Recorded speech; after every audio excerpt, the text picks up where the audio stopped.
Jordon, thank you so much for joining us here at SuperInvestor. It's my pleasure. Now, we're living in a crazy time, aren't we? You touched on it in your panel. How on earth do you begin to navigate these waters and in specific markets and sectors as well? Well, I mean, for us, we're so focused on situational distress in the sense that we're really focused on what's going on at a specific company and how we can take advantage of what's going on at a specific company to make an investment. So we're definitely cognizant of more macro factors, but we think we've created a strategy for us that doesn't necessarily rely on macro factors one way or another to invest. And then, you got to look at the markets, you got to look at the environment to understand how it might have an effect on that particular company. But, consistent with the philosophy of Oaktree, we are not in the business of trying to predict the future. And anybody that says they can predict the future is lying. So we really try to focus on what this company does, what's going on with the company that creates the opportunity to invest, try to understand what might happen to that company given certain situations, and really create a downside protected investment as a result. You say you can't predict the future there, but do you see this future as having opportunities because of the volatility of it? Yeah, the way I think about it is very simply there's more debt outstanding, non-investment grade in the United States than any other time in history. There's more CCC rated paper outstanding than any other time in history. That's the pond that we fish in. Could it go really bad really fast? Of course. Could you have a Lehman Brothers? Of course. I don't need that to happen to put money to work, but the existence of that volume of debt creates opportunity for distressed investors, and that's what we love. What interesting conversations are you hearing here, and what will you take away, do you think, from the conference? Well, the most interesting conversations are around the U.S. election, and everybody wants to know what our perception of things. I'm not sure I even want to get into it. It's just amazing that Trump won.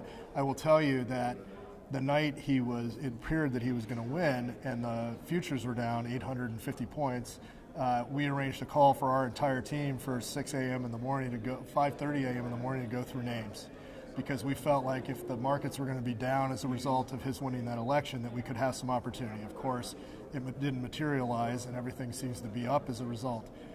You said the word volatility. I think that's the name of the game.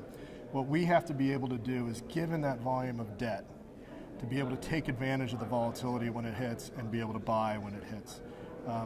But the conversations at this conference have all been about the U.S. election. Are you surprised about the reaction of the U.S. markets and what happened that morning? I'm not, because I think ultimately, especially the equity markets in the United States, they really just rely on certainty. They don't like uncertainty. And so I think you saw that with the election. When it was uncertain who was going to win, but it was leaning towards Trump, the futures all went way, way down. When he won, the futures went up. And that's because the market hates uncertainty. They love certainty. So it's really an interesting environment from that perspective. So that's the US in Yes. uncertain times to a certain extent, but obviously for the UK and into Europe there's very uncertain times too, and more European elections next year as well. What do you see as the European landscape, if you like? Well, I don't think you can discount anything at this point happening in elections. I mean, we think about Brexit. The odds makers had Brexit not passing. You think about the U.S. election. Nobody thought Donald Trump was going to win, other than maybe Donald Trump. And so you can't discount anything that's going to happen in the European elections. There's obviously, across U.S. and Western Europe, a feeling of people that are left behind and voting that way. And so, and with an anger. And so it'll be interesting to watch what happens in Europe. I don't have as much direct interaction with companies in Europe.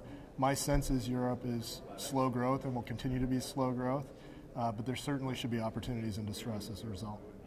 What do you hope people and delegates who've listened to your panel discussions here take away from this conference, and what do you hope will be achieved over these days, if you like? Good conversations, but inspiring in uncertain times, perhaps?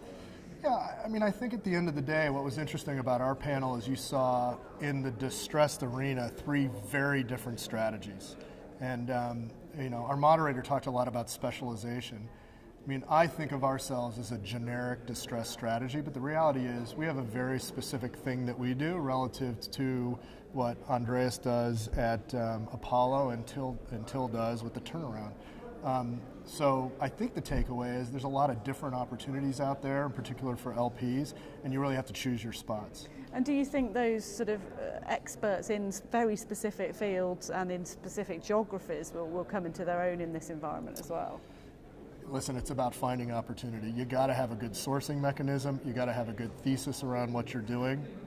And ultimately, it's managers, right? The guys that are smart and day-to-day intensive, trying to find opportunity and then managing a portfolio are the ones that are going to be successful, irrespective of the strategy at the end of the day. Jordon, thank you so much for joining us. My Thanks pleasure. for your thoughts. Thank you.